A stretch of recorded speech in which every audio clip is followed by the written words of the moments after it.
453030 पर SMS भी भेज सकते हैं। Yes, I can change. Yes, I can change.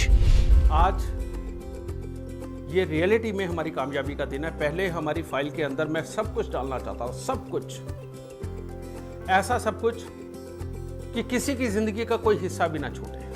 वो हम लाल किताब अमृत पीछे से बनाते आए और पता चला कि हम वो देते हैं, लेकिन ये डिसाइड करना कि कब अच्छा होगा कब बुरा होगा, उसके लिए पर्टिकुलर उम्र दे करके लिखना एक हर इंडिविजुअल पर्सन के लिए ये बड़ा मुश्किल काम है।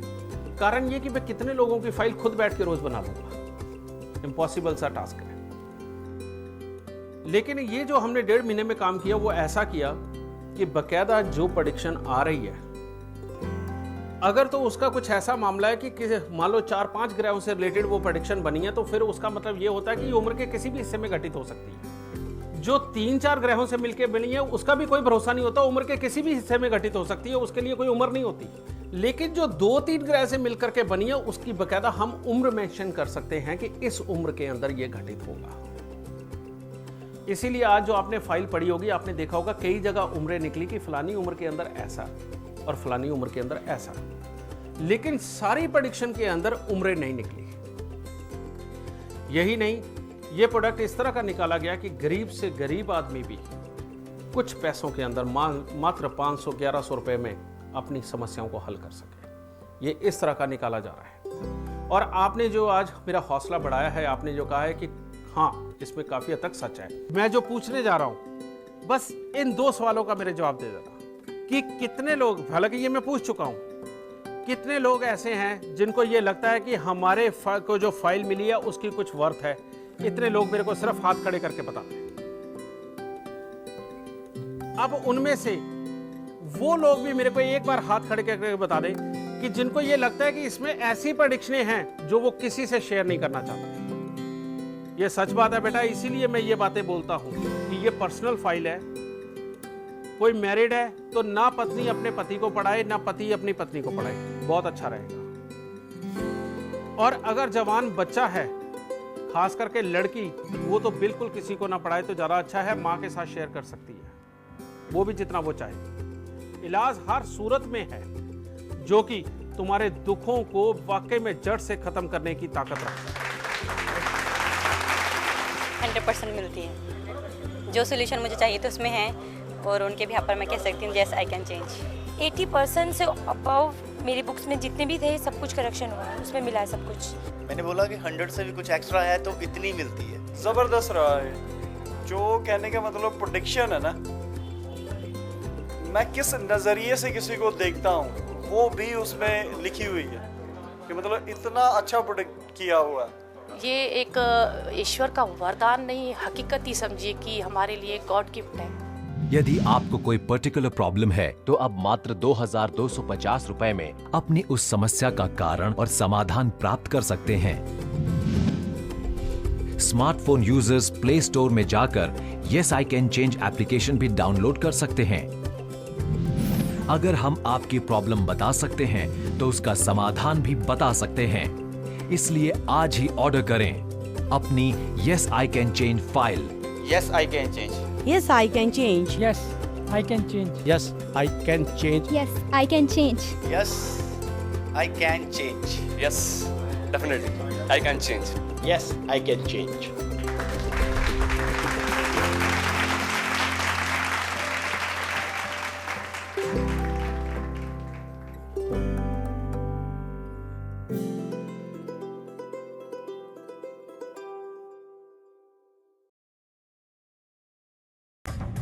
बुजुर्गों की वजह से हमारा आज है, बुजुर्गों का सम्मान करें।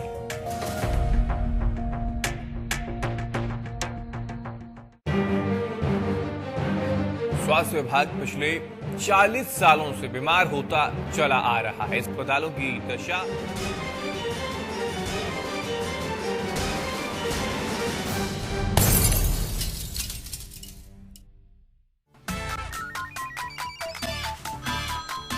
नमस्कार, बोल जनता बोल में आपका स्वागत है। मैं हूं आपके साथ हेमंत केवलिया और मैं हूं आपके साथ नासिर कुरैशी। हाजिर हैं आज भी एक अहम सवाल लेकर। किस चीजों को दुरुस्त करने की बात की जाती है, किस तरीके का विकास करने की बात की जाती है। बड़े बड़े सपने और सपनों का पिटारा, सपनों की किताब उनके सामने पेश की जाती है। बोल जनता बोल, सिर्फ जनता टीवी पर। देखिए सोमवार से शुक्रवार शाम 6 बजे खबरों की खबर। आमिर खान की फिल्म पीके पर सीएम मनोहर लाल खट्टर का बयान, लोगों की भावनाओं को ध्यान में रखा जाएगा, अगर कोई आपत्तिजनक चीज होगी तो कार्रवाई भी की जाएगी।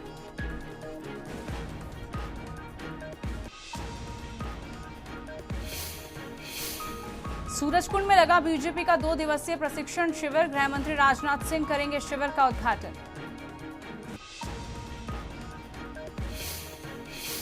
सरकार से जुड़े मामलों की पैरवी करने वाले वकीलों का पैनल निरस्त, नए पैनल के गठन तक महाअधिवक्ता देखेंगे सभी मामले। हरियाणा ओलंपिक संघ विवाद मामले में पीवी राठी नए हुए कोर्ट में समक्ष, हाईकोर्ट ने फिर जारी किया राठी के खिलाफ नोटिस। समझौता ब्लास्ट मामले में 7 लोगों की हुई गवाही, 9 जनवरी को होगी मामले की अगली सुनवाई। रोहतक के निंदाना गांव से बर्ड फ्लू का संदिग्ध मामला आया सामने, जालंधर भेजे गए मृत पक्षियों के सैंपल। दिल्ली हरियाणा समेत लगभग पूरे उत्तर भारत में बारिश के बाद अगले कुछ दिनों में तापमान में और गिरावट की संभावना।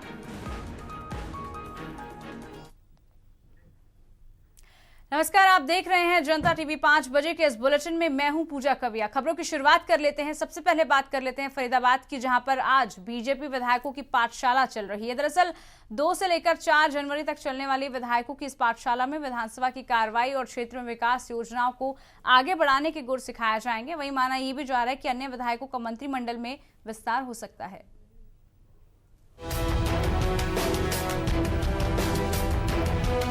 कड़कड़ाती ठंड में अरावली की वादियों से घिरे सूरजकुंड पर्यटन स्थल में राज्य के बीजेपी विधायकों की पाठशाला होगी। वैसे तो ये पाठशाला पार्टी ने नवनिर्वाचित सांसदों के प्रशिक्षण शिविर की तर्ज पर आयोजित की गई है, मगर इसमें राज्य मंत्रिमंडल विस्तार का ताना बाना भी बुना जा सकता है।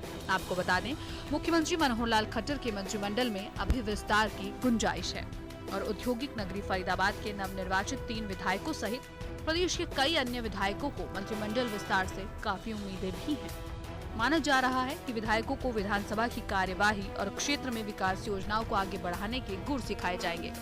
तय कार्यक्रम के बावजूद इस बात से भी इनकार नहीं किया जा सकता कि शिविर के बाद राज्य मंत्रिमंडल का विस्तार होगा। ऐसे में विधायकों के पास अपने लिए लॉबिंग तैयार करने का एक अच्छा मौका है। वहीं केंद्रीय गृह मंत्री राजनाथ सिंह विधायकों की इस पाठशाला का शुभारंभ करेंगे। पहले इस पाठशाला का उद्घाटन करने के लिए पार्टी के राष्ट्रीय अध्यक्ष अमित शाह को आना था, मगर शाह की व्यवस्थाओं के चलते इसमें बदलाव कर दिया गया है। आज मुख्यमंत्री मनोहर लाल खट्टर, शिक्षा मंत्री रामविलास शर्मा, प्रदेश बीजेपी अध्यक्ष सुभाष बराला विधायकों से उनके कार्यक्षेत्र की जानकारी हासिल करेंगे। वहीं 2 से 4 जनवरी तक बीजेपी विधायकों की 3 दिवसीय ट्रेनिंग सेशन को लेकर पुलिस ने सुरक्षा के कड़े इंतजाम भी कर दिए गए हैं। बहरहाल 4 जनवरी तक चलने वाली इस पाठशाला में विधायक क्या कुछ नया सीखते हैं, ये देखने वाली बात होगी। ब्यूरो रिपोर्ट, जनता टीवी। वहीं प्रदेश बीजेपी इन दिनों पार्टी विस्तार पर खासा जोर दे रही है। इसी को लेकर मुख्यमंत्री मनोहर लाल खट्टर करनाल पहुंचे। करनाल सेक्टर 12 के गोल्डन मूवमेंट से इस अभियान की शुरुआत की गई। बताया जा रहा है कि इस अभियान के तहत पार्टी से ज्यादा कार्यकर्ताओं को जोड़ने का लक्ष्य रखा गया है। दरअसल भाजपा की ओर से प्रदेश में चलाए जा रहे सदस्यता अभियान की शुरुआत जगाधरी से हुई। पूरे देश में भाजपा की ओर से 10 करोड़ सदस्य बनाए जाने का लक्ष्य रखा गया है।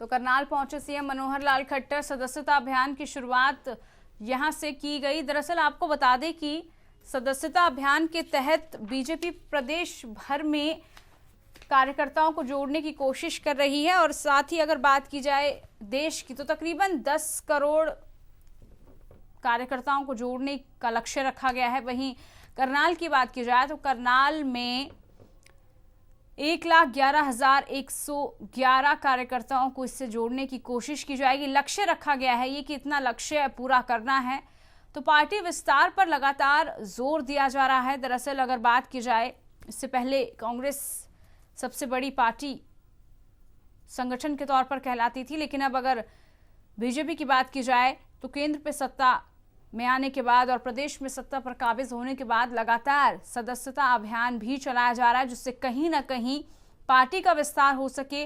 कार्यकर्ता जितने ज़्यादा जुड़ेंगे उससे आम लोगों से उतना ही ज़्यादा पार्टी को फायदा भी मिलेगा और पार्टी भी आम लोगों से उतना जुड़ सकेगी।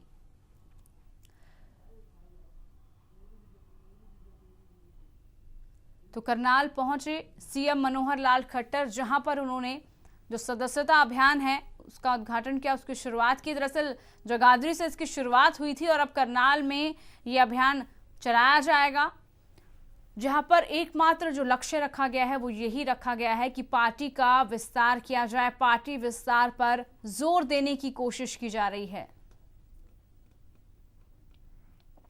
वहीं अगर आम लोगों की बात की जाए तो वाकई में जनता विकास चाहती है बजाय विस्तार के। दरअसल लगातार सरकार की कोशिश यही है, बीजेपी पार्टी की कोशिश यही है कि पार्टी का विस्तार हो, ज्यादा से ज्यादा कार्यकर्ताओं से जुड़े रहे पार्टी। ऐसे में कहीं ना कहीं जोर जरूर दिया जा रहा है विस्तार को लेकर, लेकिन अगर आम जनता की बात की जाए तो विकास को वो ज्यादा तवज्जो देगी बजाय विस्तार के। हालांकि पहल की जा रही है जहां पर कार्यकर्ताओं से जुड़ने की कोशिश की जा रही है ताकि कार्यकर्ता सीधे तौर पर लोगों से जुड़े। तो इसी कड़ी में सदस्यता अभियान की शुरुआत हो चुकी है और करनाल में भी आज सदस्यता अभियान की शुरुआत हुई। आर शैली हमारे साथ, हमारे संवाददाता करनाल से जुड़ चुके हैं। आर शैली, आपसे जानना चाहेंगे, सीएम ने इसकी शुरुआत कर दी है, अब क्या कुछ उस दौरान हुआ? मैं आपको बताना चाहूँगा आज करनाल पहुंची कार्यक्रम में स्वागत किया और सभी कार्यकर्ताओं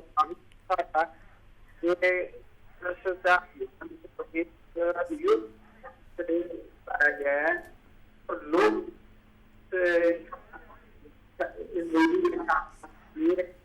लंबी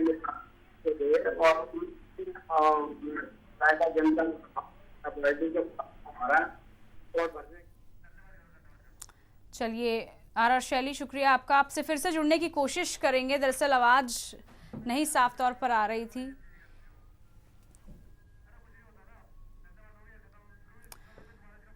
तो बता दें आपको कि जनता विस्तार नहीं विकास चाहती है और इसी कड़ी में करनाल में जो है विस्तार पार्टी की तरफ से किया गया। सदस्यता अभियान की शुरुआत की गई है जहां पर सीएम खुद पहुंचे और इस सदस्यता अभियान की शुरुआत हुई। इधर आमिर खान की फिल्म पीके पर विवाद जारी है। दरअसल प्रदेश के सीएम मनोहर लाल खट्टर का बयान यहां पर सामने आया है, जहां पर उन्होंने साफ तौर पर कहा है कि लोगों की भावनाओं को ध्यान में रखा जाएगा। उन्होंने कहा कि अगर फिल्म में कोई भी आपत्तिजनक चीज होगी तो उस पर कार्रवाई भी की जाएगी।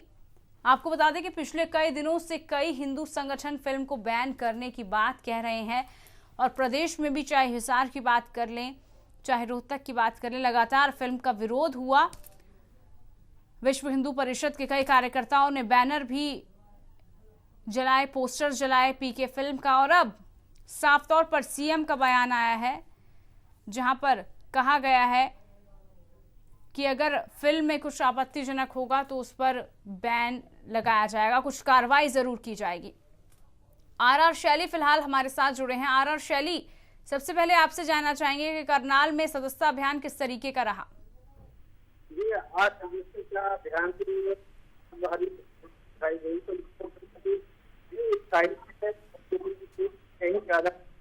कार्यकर्ताओं का कहना।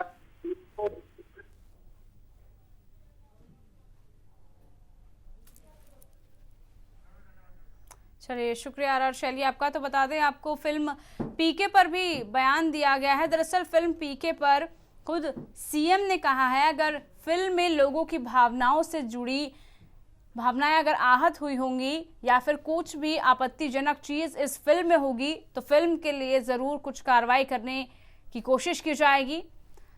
लगातार आपको बता दें, फिल्म बेशक 19 दिसंबर को रिलीज हो गई हो और 2 हफ्ते से ज्यादा का समय इस फिल्म को रिलीज हुए हो गया, बावजूद इसके बदस्तूर देश प्रदेश में फिल्म को लेकर विवाद चल रहा है। प्रदेश की अगर बात की जाए तो हिसार में भी शो तक रुकवाया गया, पीके फिल्म का पोस्टर्स को जलाया गया और कहीं ना कहीं अब बात की जा रही है सीएम की, तो सीएम ने साफ तौर पर कहा है कि अगर लोगों की भावनाएं इससे आहत होती हैं तो कार्रवाई जरूर की जाएगी।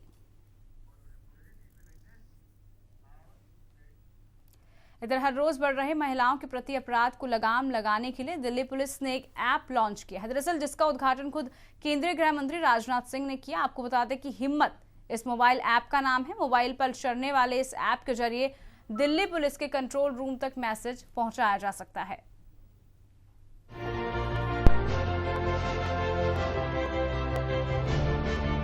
हर रोज बढ़ रहे महिलाओं के प्रति अपराध को देखते हुए दिल्ली पुलिस ने एक ऐप लॉन्च किया है, जिसका उद्घाटन केंद्रीय गृह मंत्री राजनाथ सिंह ने किया। हिम्मत इस मोबाइल ऐप का नाम है। मोबाइल पर चलने वाले इस ऐप के जरिए दिल्ली पुलिस के कंट्रोल रूम तक मैसेज पहुंचाया जा सकता है।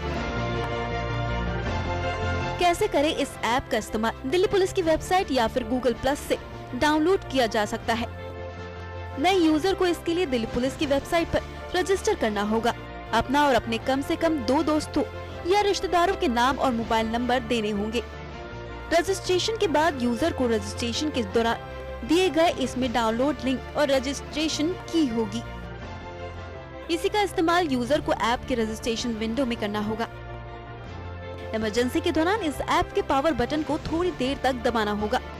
पुलिस कंट्रोल रूम एमएमएस मिलते ही दिल्ली पुलिस साइबर हाईवे के जरिए स्थानीय पीसीआर वैन और थाने में भेज देगा। मोबाइल ऐप में हेल्प सेक्शन भी दिया गया है। वहीं झूठी सूचना देने पर रजिस्ट्रेशन कैंसिल हो जाएगा। पुलिस में महिलाओं के लिए 33% आरक्षण करने के लिए कहा है। बहरहाल महिलाओं की सुरक्षा को ध्यान में रखते हुए सरकार ने सराहनीय कदम उठाया है, लेकिन देखना होगा कि ये ऐप महिलाओं के लिए कितनी फायदेमंद साबित होती है। ब्यूरो रिपोर्ट, जनता टीवी। इधर तो शाम में सांसद धर्मवीर सिंह शुक्रवार को लोक निर्माण विभाग के विश्राम गृह में लोगों की समस्याएं सुनने पहुंचे। इस दौरान गांव बुशान के लोगों ने गांव में बीपीएल मकान बनवाने, पटौदी खुर्द के लिए लोगों ने यूरिया खाद की समस्या रखी। वहीं बागनवाल के लोगों ने गांव में ट्रांसफार्मर लगवाने, बिडौला के लोगों ने गांव में बनी एक गली की ईंट चोरी किए जाने समेत अलग अलग समस्याएं रखी। गांव के लोगों ने बिजली, पानी, सड़क निर्माण जैसी समस्याएं भी रखी। इस दौरान सांसद ने जन सुनवाई के दौरान संबंधित विभाग के अधिकारियों को समस्याओं का निपटारा करने के निर्देश भी दिए हैं।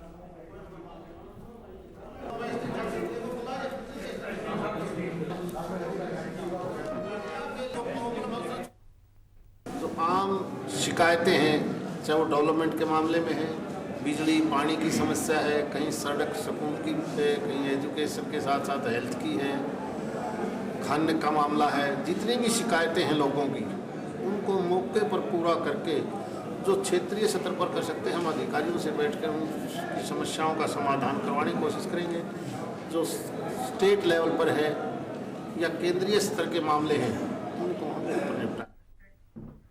वहीं हरियाणा ओलंपिक संघ विवाद मामले में नोटिस सर्व न होने के चलते ओलंपिक संघ के अध्यक्ष पीवी राठी हाईकोर्ट नहीं पहुंचे। दरअसल हाईकोर्ट ने इस मामले की अगली सुनवाई के लिए 20 जनवरी की तारीख अब तय कर दी है। आपको बता दें कि 20 जनवरी को हरियाणा ओलंपिक संघ और हरियाणा ओलंपिक एसोसिएशन की भी तारीख है और दोनों मामलों में एक साथ ही सुनवाई होगी।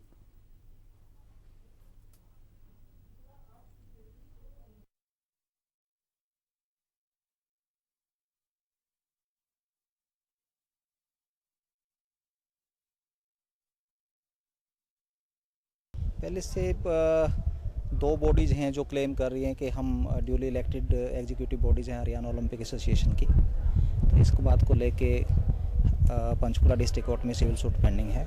वहाँ से इंजंक्शन ऑर्डर हैं एक ग्रुप के अगेंस्ट और उसके बाद यहाँ पे रिवीजन में आई है ये एप्लीकेशन यहाँ इस परमिशन के लिए मांगी थी कि 35 नेशनल गेम्स के लिए हरियाणा की तरफ से टीमें भेजने की परमिशन दी जाए और उसके नोटिस हुए थे 2-3 बार लगातार नोटिस होते रहे ऑनरेबल हाई कोर्ट की तरफ से पर लगता है कि पिटिशनर उनको इंटेंशनली अवॉइड कर रहे थे, इस वजह से सर्विस इफेक्ट नहीं हो पाई। इधर पंचकुला के एनआई कोर्ट में समझौता ब्लास्ट मामले को लेकर सुनवाई हुई। इस मामले में अदालत में 7 लोगों की गवाही भी हुई। इस मामले की अगली सुनवाई 9 जनवरी को होगी। दरअसल आपको बता दें कि समझौता ब्लास्ट मामले में स्वामी असीमानंद मुख्य आरोपी हैं। जो है विटनेस एग्जामिन हुए हैं, उसमें 2 पुलिस ऑफिसर्स हुए हैं जिन्होंने इंक्वेस्ट प्रोसीडिंग की थी, उनको प्रूव किया है डेड बॉडीज़ की, और उनके अलावा एक रेलवे का एम्प्लॉय एग्जामिन किया जो कोचेज समझौता एक्सप्रेस को लगी थी, उसकी डिटेल जो थी रिकॉर्ड की, उसको उन्होंने पेश की है।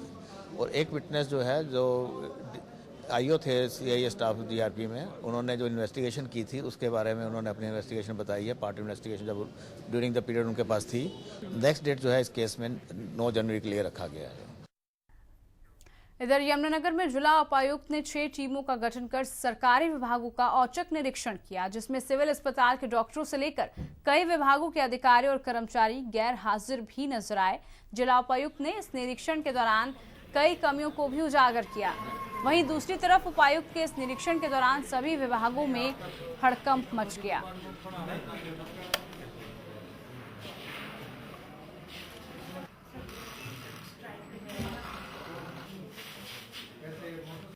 शाम को ही हमने टीमें गठित कर दी गई थी और मैं स्वयं भी, जैसे आप देख रहे हैं, यहाँ सिविल हॉस्पिटल में, जगाधरी सिविल हॉस्पिटल में, इरिगेशन, यूएसबीएन, जितने भी मेन ऑफिसेज थे उन सबको हमने आज चेक किया है ताकि समय पर लोग आएँ, आम जनता को किसी प्रकार की कोई दिक्कत ना हो, कठिनाई ना हो, उसी को ध्यान में रखते हुए कि जैसे माननीय मुख्यमंत्री महोदय का हमारा सपना है ये ट्रांसपेरेंट एडमिनिस्ट्रेशन की, उन्होंने कहा है कि आदेश दिए हैं कि ट्रांसपेरेंट एडमिनिस्ट्रेशन, उसी कड़ी का हिस्सा है ये।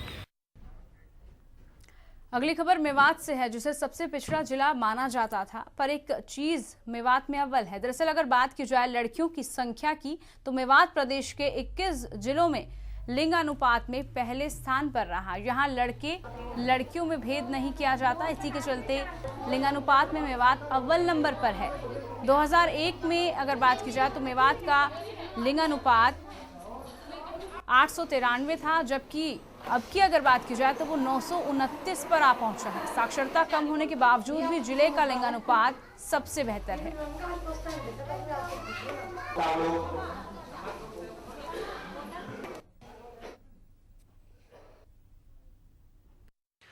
देखिए, लिंग अनुपात के मामले में मेवात आज से नंबर 1 नहीं है, पिछले कई सालों से नंबर 1 रहा है, क्योंकि मेवात में बेटा और बेटी में भेदभाव नहीं है और यही वजह है कि हमारे यहाँ भ्रूण हत्या जैसा अपराध नहीं होता है। और सरकार से ये निवेदन करना चाहूँगा कि जो स्वास्थ्य संबंधी समस्याएं अभी भी मेवात में हैं, उनकी तरफ विशेष ध्यान अगर दिया जाए तो मेरा ये मानना है कि जहाँ 1000 लड़कों पे 929 लड़कियां मेवात में आज हैं, तो एक दिन ऐसा होगा अभी साल 2 साल में कि 1000 लड़कों के बराबर 1000 लड़कियां मेवात में खड़ी हुई दिखाई देंगी। वहीं सरकार जहां प्रदेश में बर्ड फ्लू के मामलों की आशंका के चलते लगातार तमाम एहतियात बरतने का दावा कर रही है, वहीं रोहतक में बर्ड फ्लू मामले में लापरवाही का मामला सामने आया है। दरअसल रोहतक के निंदाना गांव में कुछ पक्षियों के मरने के बाद बर्ड फ्लू की आशंका जताई जा रही है, लेकिन जब इन मरे हुए पक्षियों के सैंपल जांच के लिए जालंधर भेजे जाने के लिए पैक किए जा रहे थे, उस दौरान कर्मचारी ने किसी तरह का कोई सुरक्षा मास्क नहीं पहना हुआ था और ना ही इस दौरान बर्ड फ्लू के संक्रमण से बचने के लिए कोई एहतियात इस कर्मचारी ने बरता हुआ था।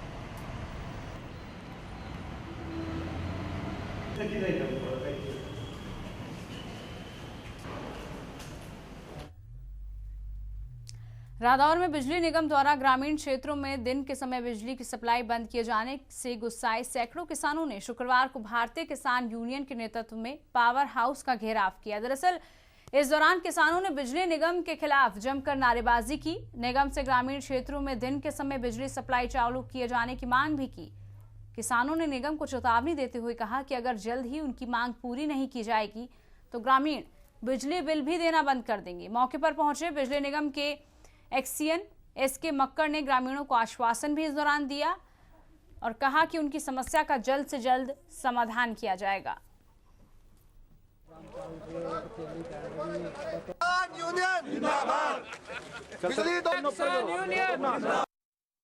हमारे ग्रामीण क्षेत्रों में बिजली को बिल्कुल बंद कर दिया गया है, जिससे ग्रामीण बहुत परेशान है, जबकि शहर में 24 घंटे बिजली दी जा रही है। इस सरकार ने गांव और शहर का भेदभाव कर दिया है और हमारे गांव में बिल्कुल दिन में बिल्कुल लाइट 8 बजे को बंद की जाती है और शाम को 6 बजे आती है। इससे पूरा गांव हलचल पैदा हो रही, पूरा गांव में रोष है।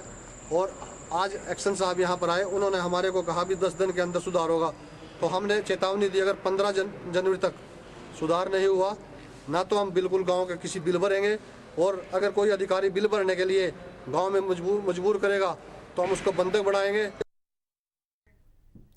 इधर बेरी में 2 साल पहले बना अस्पताल लोगों की सेवा करने के बजाय अब खुद ही बीमार नजर आ रहा है। दरअसल 50 बेड का अस्पताल 2 साल पहले बना था। लंबा समय बीत जाने के बावजूद भी लोग मेडिकल सुविधाओं के लिए यहां पर तरस रहे हैं। आपको बता दें कि अस्पताल में डॉक्टर के अलावा स्टाफ भी नहीं है, भारी कमी है स्टाफ की। स्थानीय लोगों ने अस्पताल की शिकायत को लेकर प्रशासन से कई बार गुहार भी लगाई है, लेकिन बावजूद इसके अस्पताल प्रशासन किसी भी तरह की कोई सुध नहीं ले रहा। नई सरकार आने के बाद क्षेत्र के हिंदू धार्मिक संगठन अस्पताल की समस्या दूर करने के लिए आगे आए हैं।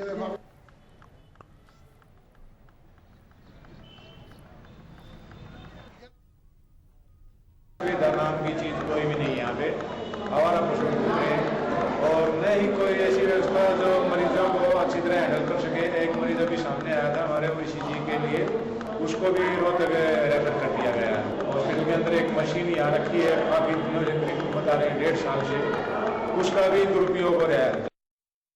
यहाँ पे एक्स्ट्रा मशीन नहीं है, ECG का वो बता रहे हैं कि ऑपरेटर नहीं है, और एक मशीन अपनी कुछ जानकारी है नहीं, लेकिन वो 1.5-2 साल से हम देख रहे हैं वो रैपर में बंद लाखों रुपए की वो मशीन होगी। और सामने आपको भी देखने में आया वो मशीनें रखी हैं, तो भी हम बात करेंगे भाई गांव की।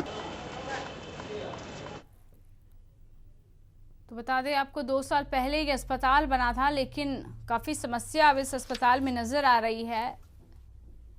बात की जाए अगर अधिकारियों की, तो अधिकारी भी किसी तरीके की कोई सुध नहीं ले रहे हैं। लोगों ने कई बार गुहार भी लगाई कि अस्पताल की हालत किस तरीके की है। खुद स्वस्थ करने के बजाय लोगों को और बीमार ये अस्पताल कर रहा है। दरअसल सुविधाओं की भारी कमी इस अस्पताल में है, सुविधाओं के लिए तरस रहा है। ना तो डॉक्टर्स मौजूद रहते हैं और ना ही बाकी स्टाफ के लोग मौजूद रहते हैं। ऐसे में जो लोग ट्रीटमेंट के लिए यहाँ पर आते हैं वो किसके भरोसे आए, क्योंकि ना डॉक्टर्स यहाँ पर मौजूद हैं और ना ही स्टाफ। नदारत नजर आते हैं तमाम अधिकारी। तो ऐसे में कहीं ना कहीं बेरी का जो अस्पताल है, जो दो साल पहले बना था, उसकी हालत अब बहुत खस्ता नजर आ रही है। भारत भूषण हमारे साथ बेरी से संवाददाता जुड़ चुके हैं। भारत भूषण, आपसे इस पूरे अस्पताल के हालात के बारे में जानकारी चाहेंगे। मैं आपको बता देना चाहता हूँ, बेरी में 2 साल पहले पिछली सरकार ने जब इसका उद्घाटन किया था, पूरे जोर शोर के साथ हुआ था। लोगों को स्थानीय नेताओं ने कहा था, खुद मुख्यमंत्री भूपेंद्र हुड्डा आए थे उस टाइम के मुख्यमंत्री, और कहा था कि अभी तो आपको ये इमारत दे देते हैं और उसके बाद पूरी सुविधाएं दी जाएंगी, एक्सरे की होगी या ECG की होगी और अन्य सुविधाएं। परंतु 2 साल के बीत जाने के बाद भी एक्सरे की मशीन भी नहीं आई है बेरी सिविल हॉस्पिटल में। ECG की मशीन है तो उसका ऑपरेटर नहीं है, और कई सुविधाएं हैं जिनको करवाना चाहते हैं, जैसे दंत चिकित्सक है वो भी पिछले लंबी छुट्टी पे गई हुई है, और महिला डॉक्टर का भी अभाव रहता है। हालांकि 3 दिन महिला डॉक्टर बैठती है वहां पर, परंतु महिलाओं का कहना है कि भाई डॉक्टर तो रोज बैठनी चाहिए। भारत, अगर पेशेंट्स की बात की जाए, जो लोग यहाँ पर आते हैं वो क्या कुछ कहते हैं? क्या डॉक्टर्स यहाँ पर मौजूद नहीं रहते? कर्मचारी स्टाफ भी यहाँ पर पूरे तरीके से नहीं नजर आता?